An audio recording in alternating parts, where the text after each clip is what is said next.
The Idol Hero, Songstress. Chapter 17, Foundation for the Future. You want me to what? Yume asked, a week after she got out of the hospital. She had just completed her after-school training. Both Ochako and Shoto were walking up to them, having had put their training aids away. This past week I also saw a couple of additions of training partners that were, up until our episode, somewhat rare. Tsuyu and All Might had agreed to combine their afternoon practices with theirs for the foreseeable future, and Kinoko, surprisingly, had also joined in their training sessions.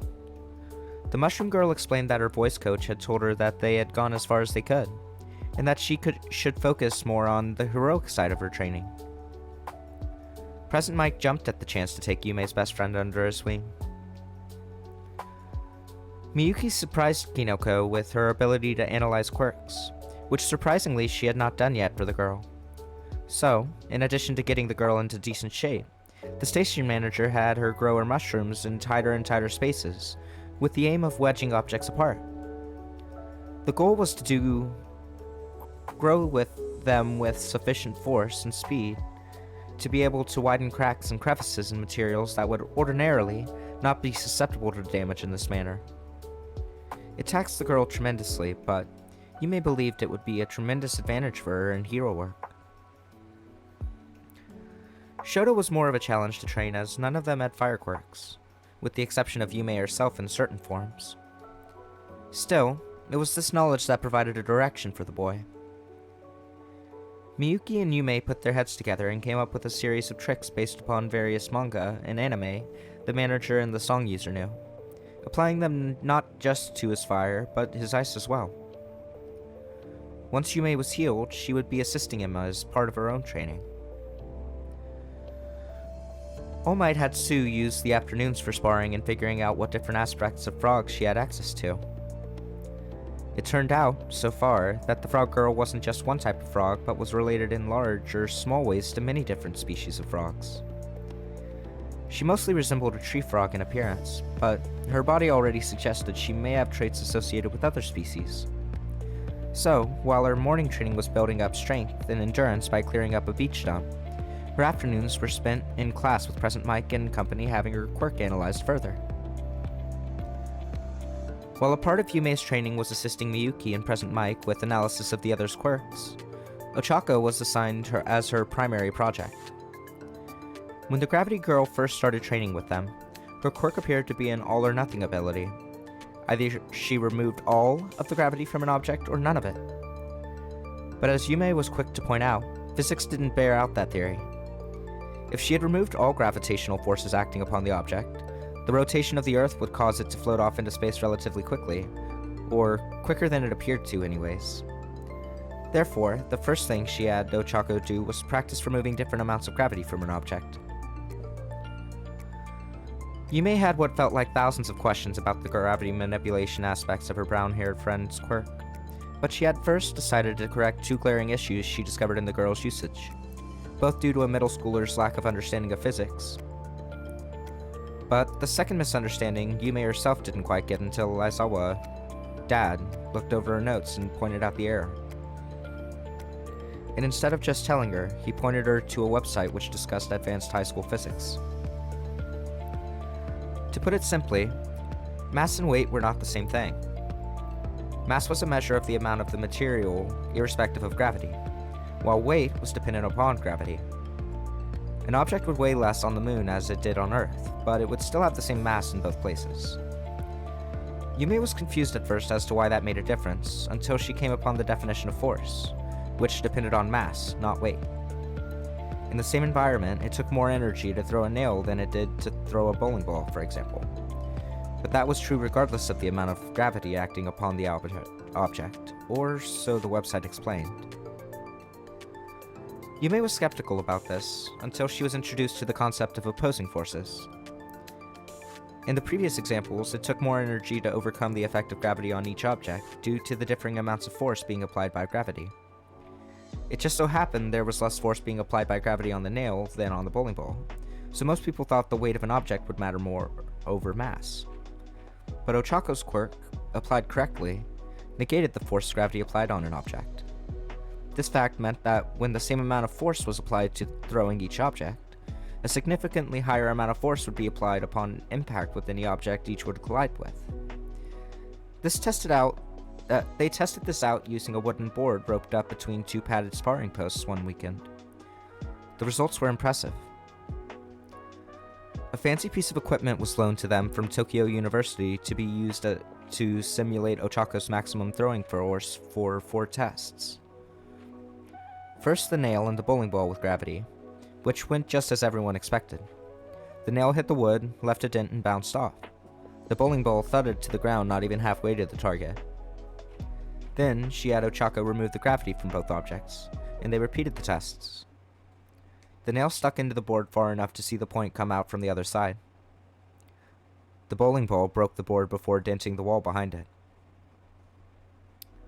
Yume smiled as the others stood there gaping before stating, Most times she's throwing things in an arch, so returning gravity is needing to increase the force on the downward part of the arch. But if she throws something in a straight line, or throws something at something above her, it would be better if she left the gravity off the object until after it hit. That day, she got a congratulations on a job well done by a scared present Mike and a terrified Miyuki. This helped take Yume's mind off of the fact that she could not physically train for another 3 weeks. While she had exercises she could and was doing, they were light exercises not meant to stress the middle sections of her body. She couldn't even run or do yoga. Instead, she wound up doing clenching and stretching exercises which still hurt sometimes, but put less strain on her body. She didn't like them, but she put up with them, and Hisashi Papa came up with other things for her to do, like helping out with the Quirk analysis, which led to this moment. President Mike had been talking with Kinoko after the training sessions for a few minutes each day for the past few days, while Yume had been helping put Ochako's training equipment away. So, Yume had a suspicion that he had come up with something to help with their future goals. She just did not expect him to come up with this particular activity. I have an open time slot in my radio programming from 6 p.m. to 8 p.m. on Thursdays, He explained as everyone gathered to listen. It's traditionally a slow night, and I have been using it as an open mic for the most part with whatever radio DJ that wants to rock the hour. I think it would be perfect training for you and Kimori-san to rock the hour with a talk and rock program. I would be in there with you to play off of and to handle the technical aspects of the gig, but you two would be the stars. This would not only get your names out there sooner, but it would also give you the opportunity to flesh out your public personas. The mushroom girl had her hands held up just below her mouth, which was sporting a wild smile. She was vibrating with glee at the prospect of getting an opportunity like this, but she was not blind to the look of trepidation on Yume's face as she looked at her father with a weird combination of incomprehension and horror. Come on, Yu-chan. This is the break we wished for.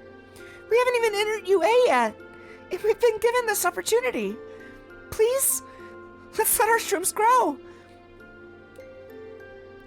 The others around them barely held in their groans at the last sentence, but the green-haired aspiring idol couldn't help but to smile weakly at the pun.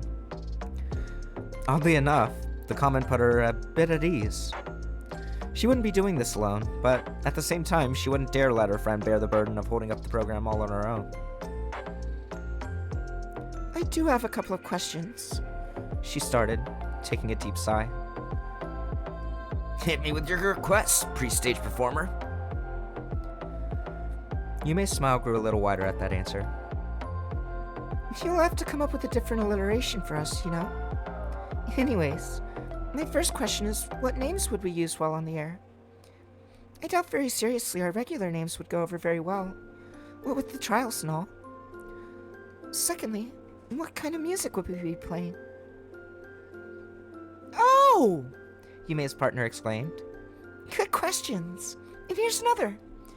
Should we have a duo name, or something to that effect?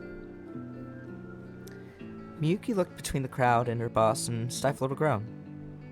She had already seen how this discussion was going to go, and while she knew the answers, she knew he wanted to be the one to tell them, so she said, While those questions would normally be my area of expertise, Mike has something in mind. Indeed I do. He exclaimed with a wink toward his station manager. And thank you for those excellent requests. To answer them, I would recommend you come up with stage names for each of you both separately and together. You have until next week to do so. Bear in mind that odds are those names will be hard to change for any public appearances you may have in the future, especially when you rock the hero scene. Uwabami doesn't use a different name for acting or for other idol work, Kettle? Sue interjected thoughtfully with a finger resting on her chin. The others around them nod in agreement, and the two future idols nod contemplatively. I would suggest asking your friends for help with coming up with the ideas. The voice hero continued. Just don't ask your dad, Yume-chan. He's terrible with names. The man shudders theatrically before continuing on with the other question. As far as the music goes, it's up to you. Though I would appreciate it if you'd pick something rock. Or pop-like. I don't think American country would do very good for Japanese idols, you dig? The last comment caused both girls to shudder at that thought, even as they looked at each other. They both nodded in agreement almost simultaneously as Yume answered. You have heard my taste in music, so am I to assume that would be good? We both have similar tastes. The hero gave the girls a great big thumbs up and said, I dig ya. Though I do have to ask if you two would consider singing every once in a while.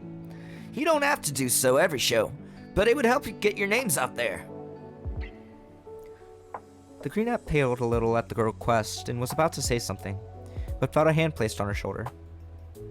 We'll think about that request, President Mike. Can I assume we'll have another shroom to sing in if or when we do? Something soundproof so we don't cause issues with the sound text, getting caught up in memories, thoughts, or feelings?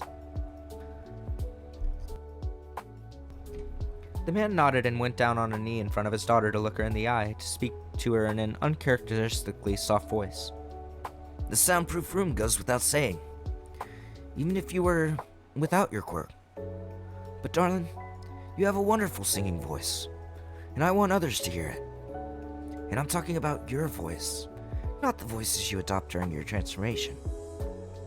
I want you to achieve everything you desire in life.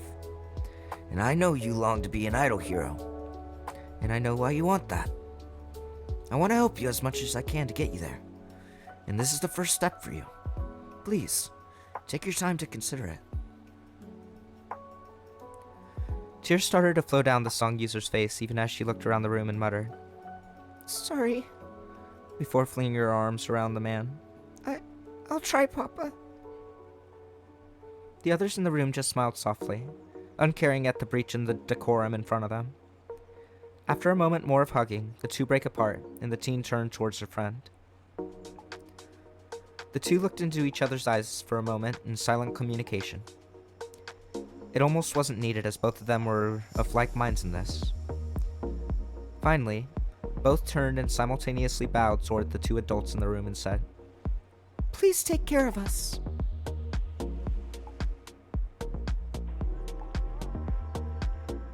Wednesday, the next week. Idols backstage chat created. Idol 1 invited Idol 2. Idol 1 invited Kara. Idol 1 invited Gravity Hill. Idol 1 invited Shoto. Idol 1 invited Momo. Idol 1 invited Not Sonic. Not Sonic. Yume-san, why did you create this chat? We already have one. Idol 2. Just wait, she'll explain. Kettle. So, I assume Idol 2 is Kinoko-chan. Gravity Hill. Oh, another chat. Shoto. I admit to being curious as well. Idol 2. True, that's me. Idol 1. Sorry, Ida-san, but I wanted a chat where it was just us. No adults present. You know all our parents and mentors are on our main one now. And while I completely understand and agree with the reason behind it, not everything we say is for their ears or eyes. Kiddo. I can agree with that. Gravity who? Yeah, totally. Not Sonic. I don't understand. What would we possibly talk about that we can't share with our parents and or mentors? They're the ones responsible for our care, after all. Momo. Tenyu-kun, would you want them to know that you asked me to be your girlfriend before you're ready to tell them? Not Sonic. ... Kiddo. Exclamation point. Gravity who? Exclamation point. Shoto. Question mark. Idol 2. Exclamation point, exclamation point, exclamation point. Not Sonic. ... Point taken. Idol 1. Well, there are discussions that take place that we may find too embarrassing to talk to our parents about, at least at first. Or something that requires proper timing, like that. Are congratulations in order, Momo-chan? Ito-kun? Momo. Yes, congratulations would be appropriate, Yume-chan. Smiley face. Gravity who? Congratulations! Kiddo. Carrot. Second. Idol 2. Second. Idol 1. Second. Shoto. Congratulations. Idol 1. Shoto-kun, if you agree with something someone else said directly before you, you can use the caret symbol. It's often easier and quicker to type. Not Sonic. Thank you. Blushy face. Gravity who? ... Gravity who? Ito-kun just used an emoji? Kiddo. Who are you and what did you do with Ida-san? Not Sonic. This is why I don't use them. Momo. If you use them a bit more often, Tenyu-kun, they wouldn't react like that. Shoto. I think I shall avoid them personally. Idol 1. They're not that bad, Shoto-kun. Shoto. They're hard to type. Not Sonic. They're hard to type and also somewhat personal. While in an informal chat like this, such would be okay, I don't think they should be used in more formal situations. Idol 1. None of us have a formal chat, though. Not Sonic. Not even with our mentors? Kiddo. If All Might can't handle me giving hugs to Yume or others, then there are bigger issues. Gravity who? Second. Momo. Second. Not Sonic. Momo-chan! Momo. Sorry, but I have to agree. They're human, just like us. Idol 2. We're getting rather far afield of the reason why we started this chat room tonight. Idol 1. Yeah, Kinoko-chan and I need your help with our stage names. Idol 2. Ever since they said they'd probably wind up being our hero names, I got kind of nervous about using what I had in mind for mine, to be honest. Idol 1. Well, I have no idea what to use for mine, which makes our duo name almost impossible to determine. Momo. I'm sorry. Of course we can help. You two are wanting a theme, right? Kiddo. You don't even have to ask. Gravity who? Yeah, whatever you need. Not Sonic. Kinoko-san, what idea did you have for your hero name? Idol 2. Nochin Nyoko Nyoko. Idol 1. I still think that would be too hard for most people to pronounce. Kiddo. Aren't idol names supposed to be catchy? Gravity who? Komori-chan, I'm sorry, but I have to say that may not work. I have to agree with Yume-chan. Not Sonic. While I would certainly support you if you really wanted to use that, remember you have to use that on the radio tomorrow. I'm afraid I was tripping over the words at first myself, and you may find your name shortened to Nochi. Momo. That's my biggest fear too. Idol 2. Yeah, that's what I was afraid of. Keto. You were aiming for a mushroom theme there, right? Idol 2. Yeah, but none of the shroom names sound right either. Gravity Who. So, let's look at it this way. What does your quirk have in common with Yume's? Idol 1. We've tried that route, and haven't come up with anything. Not Sonic. Your quirk allows you to spread mushroom spores everywhere, even on places that wouldn't grow mushrooms, right? Momo. Including human flesh and metals? Idol 2. Yes? Gravity Who. I've been meaning to ask this, but how do you get it to do that? Keto. That would be normally impossible. Idol 2. It is harder on non-porous surfaces, but it does work. I don't know how. Idol 1. Quirks are weird. Gravity Who. You don't get to say that, magical girl, Chan.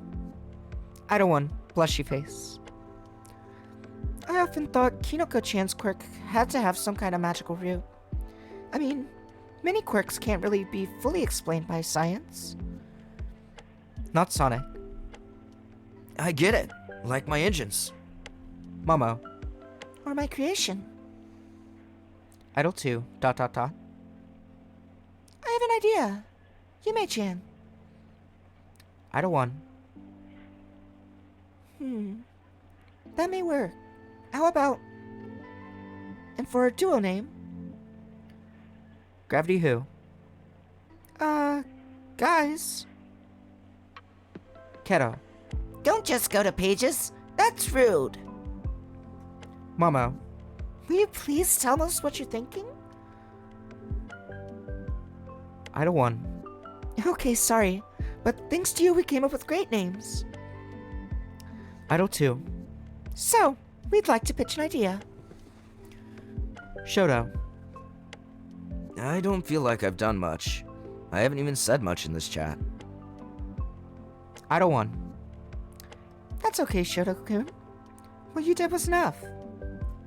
So, how about in this chat, to separate us from other chats, we base our chat names based on the following theme.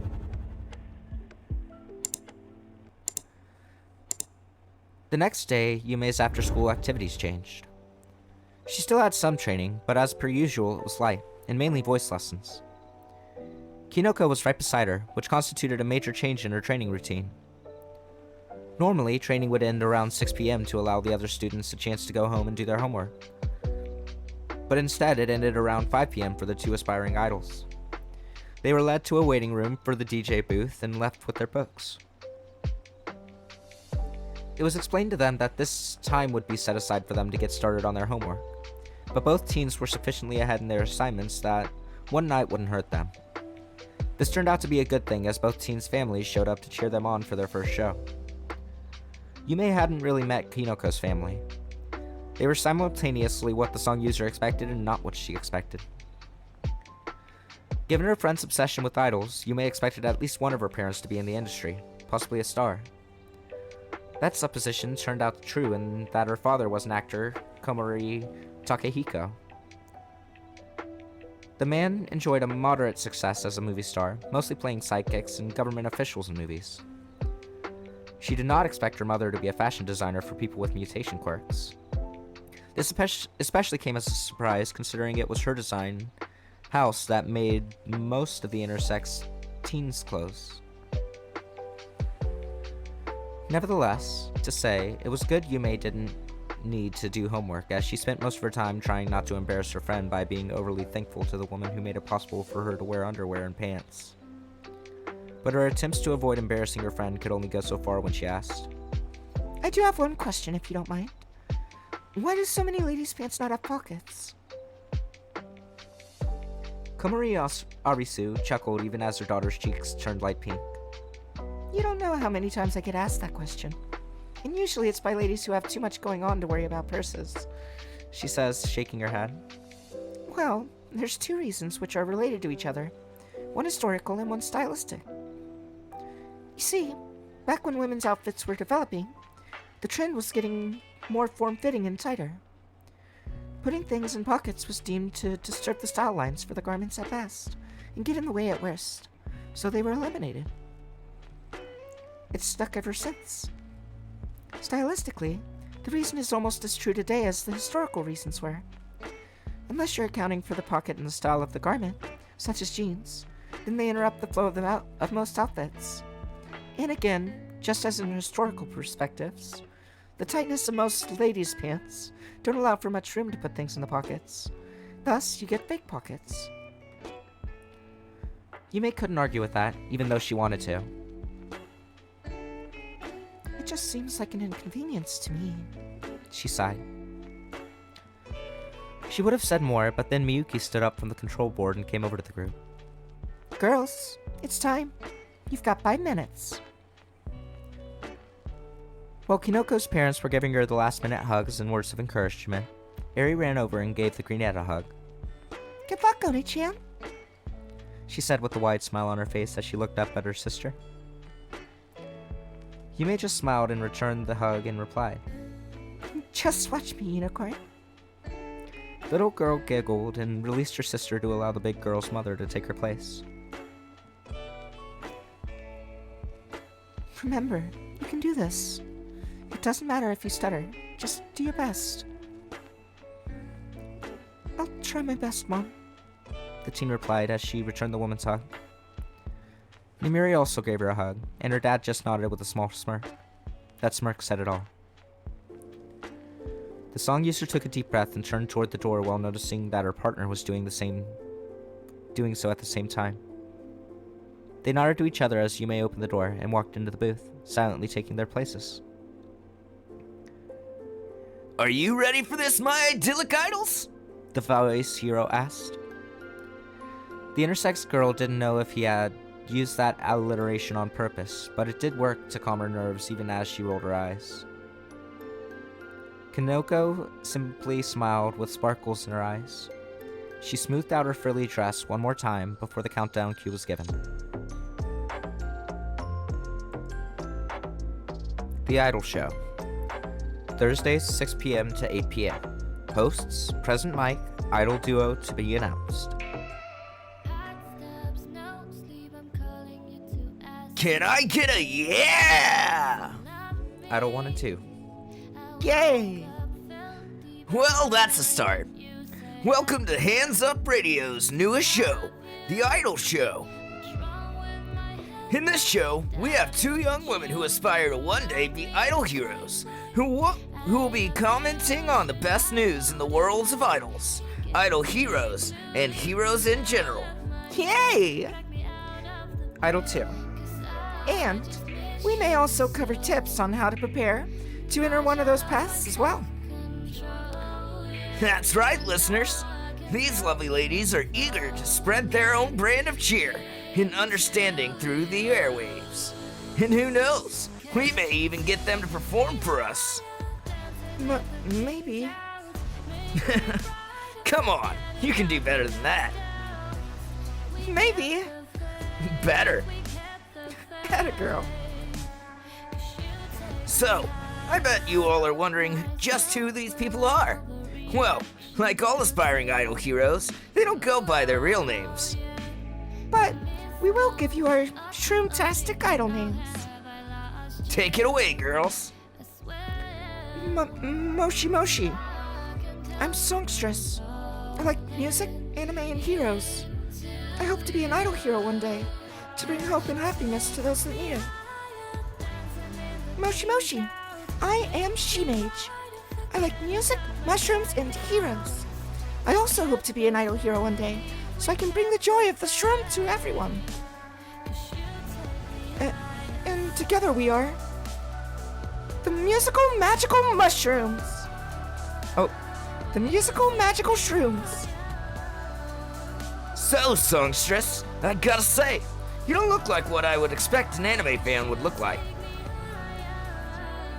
For the radio listeners out there, Songstress is wearing a candy red princess style dress with white trim, white stockings, and these adorable ruby shoes. And She-Mage is wearing a cherry red and white polka dot dress, white stockings, and candy red shoes. But that's kind of the point, Present Mike. Anime fans come from all walks of life. We're not all cut from the same mold. Just like anime itself comes in a variety of genres, so do the fans. So, then, what's your favorite kind of anime, songstress? That is a secret. She won't even tell me. We're BFFs. What about you, She-Mage? You said you like music. What kind? I mostly listen to modern J-pop and J-rock, though I do appreciate pre-Quirk American rock. Yeah! How about you, lovely lady?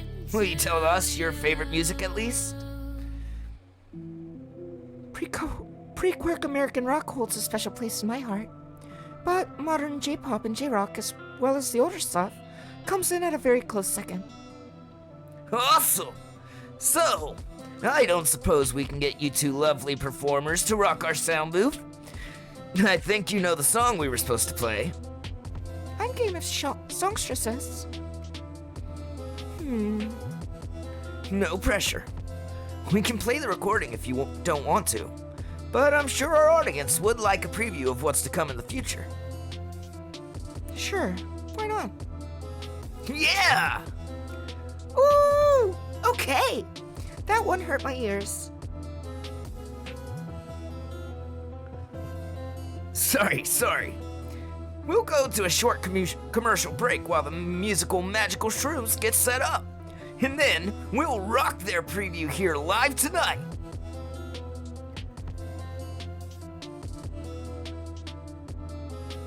And now, we have the musical magical shrooms singing a cover of Roxette's song, It Just Happens. As the beginning music started to play, the two teens began together.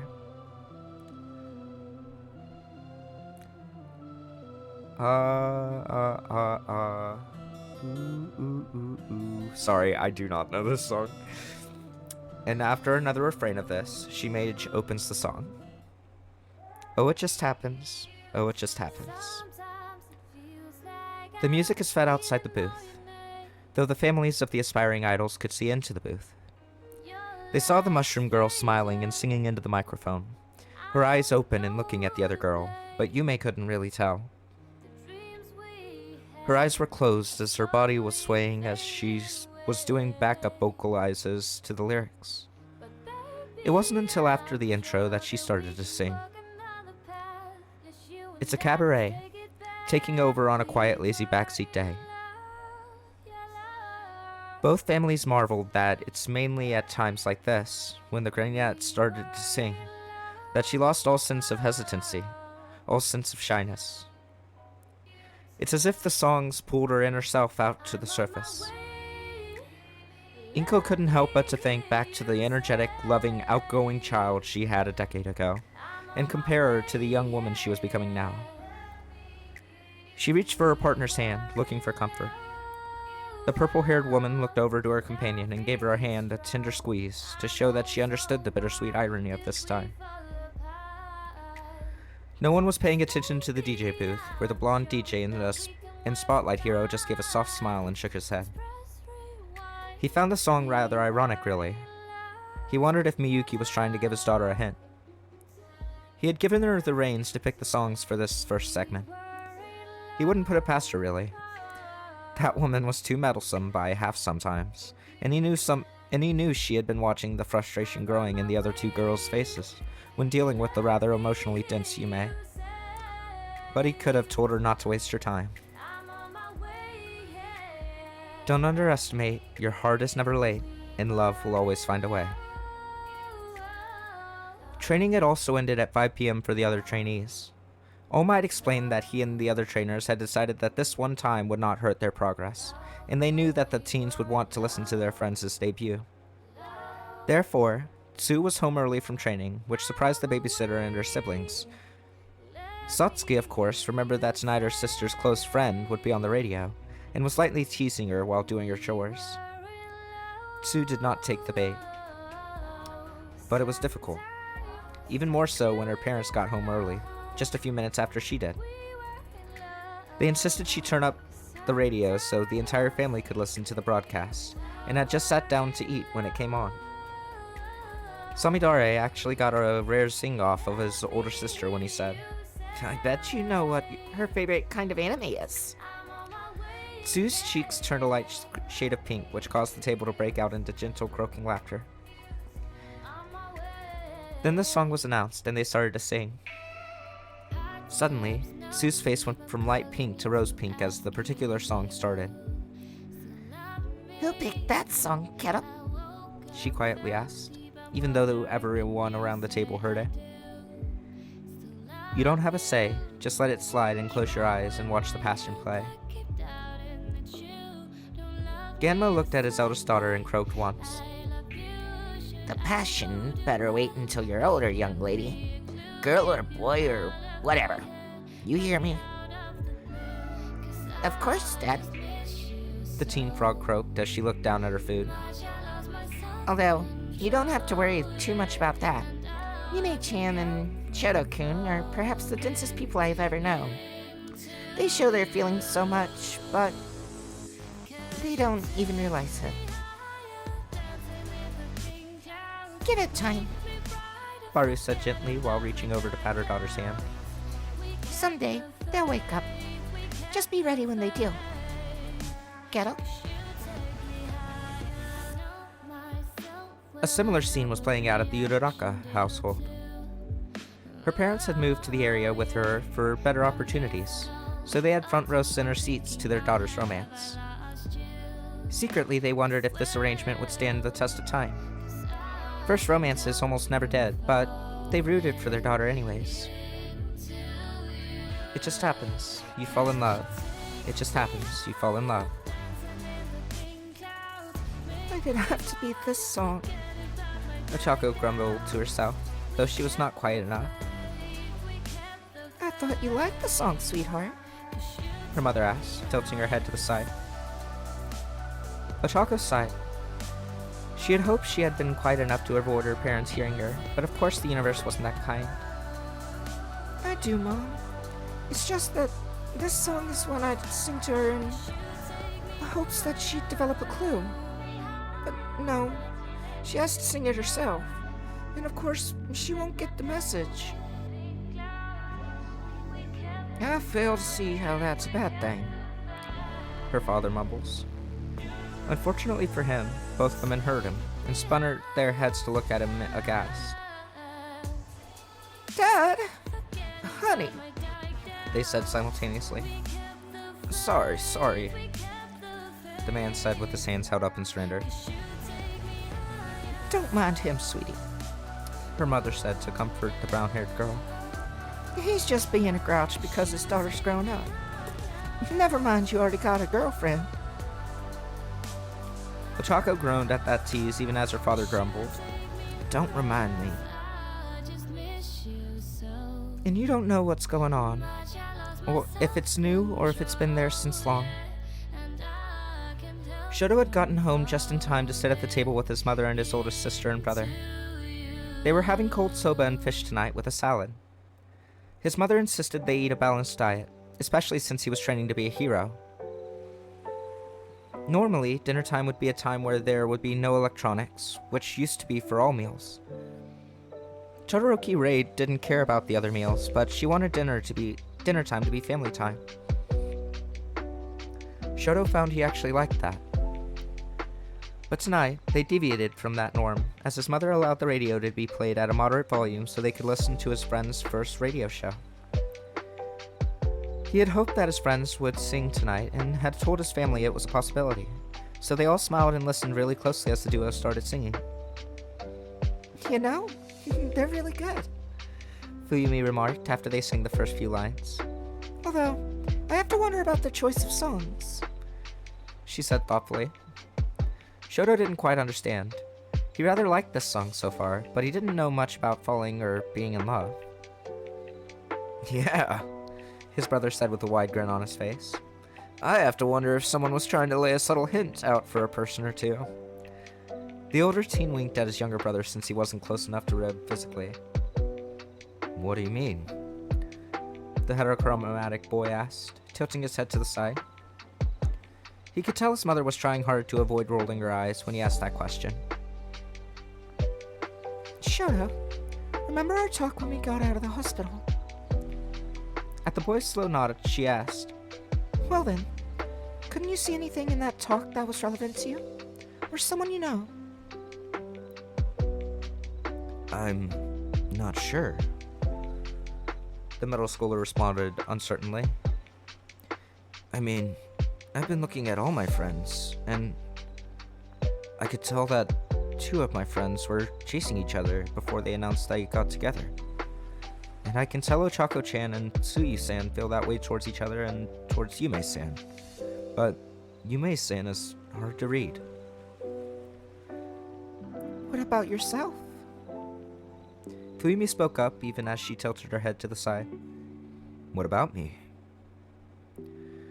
The teen's mother could barely suppress a growl when her son used that response. Once again laying the blame for her son's stunted emotional growth squarely at the feet of her soon-to-be ex-husband. She instead looked over to her only daughter and shook her head slightly before saying, Shoto, have you given any thought to our discussion about talking to somebody about your time with your father? Said teen's face soured at the mention of the man even as he automatically bit out. That man is no father of mine. The other 2 Todoroki offspring blinked at the ferocity of the remark, but their mother seemed to take it in stride. I understand, son. You are not bound by his blood, even if it does run through your veins. However, in this instant switch in mood, and your inability to understand your feelings are a couple of things that concern me. I would feel better if you would agree to talk to someone with better experience to help you through them. But The woman looked at her son with an increasingly sad expression even as the song ended. Shoto-kun, I've been through some of what you have, but I was older. And he didn't try to kill me. I don't have the experience to help you work things out, but I know from experience that there are people that do. They helped me. Please, son, let them help you too. The teen took a deep breath and let it out slowly, allowing some of the anger to drain off with it. Okay, Mom. I will.